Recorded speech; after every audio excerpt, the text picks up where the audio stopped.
Более 15 тысяч жителей Коми проголосовали за благоустройство территорий в рамках федеральной программы формирования комфортной городской среды национального проекта «Жилье и городская среда» в 2022 году. В Инте в рейтинговом голосовании принимают участие 15 проектов. Около 2000 горожан уже сделали свой выбор.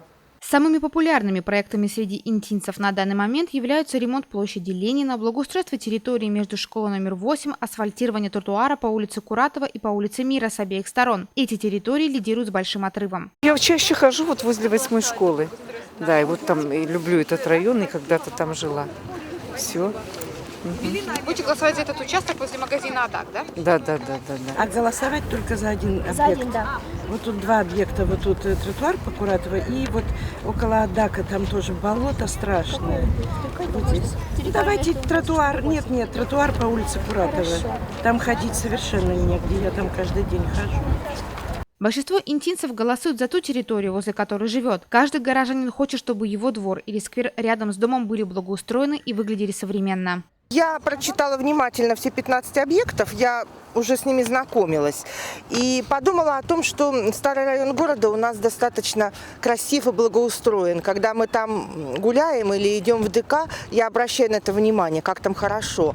Сама сейчас я живу в новом районе, скажем так, на Морозово, поэтому думаю, что и там нужно сделать условия комфортными. Поэтому я проголосовала за 6-ю позицию, площадку вблизи детского мира. Неудивительно, что популярностью пользуется площадь Ленина, ведь это центр города. Здесь проходят все городские мероприятия на открытом воздухе. Здесь в выходные всегда многолюдно, сюда приходят гулять взрослые и дети.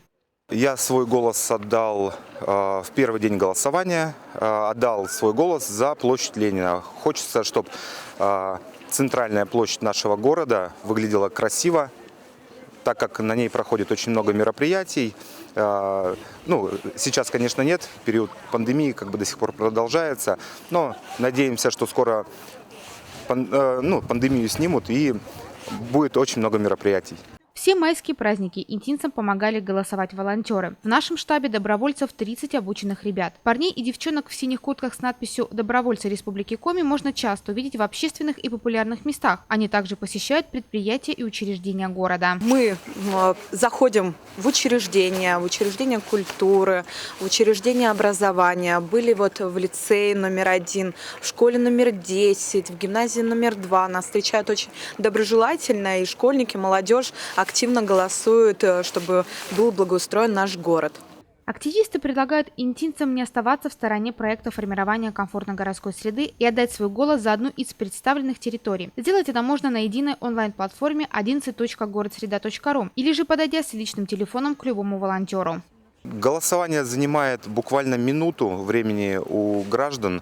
Гражданам нужно сообщить просто свои фамилию, имя и отчество и сказать номер телефона. И дать согласие на обработку персональных данных. На планшетах установлена программа по комфортной городской среде, с помощью которой принимаются голоса в течение 1 минуты.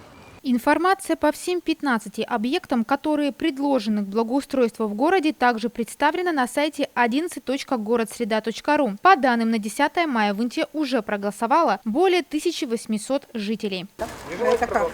Можно мы сюда? Здравствуйте. Здравствуйте.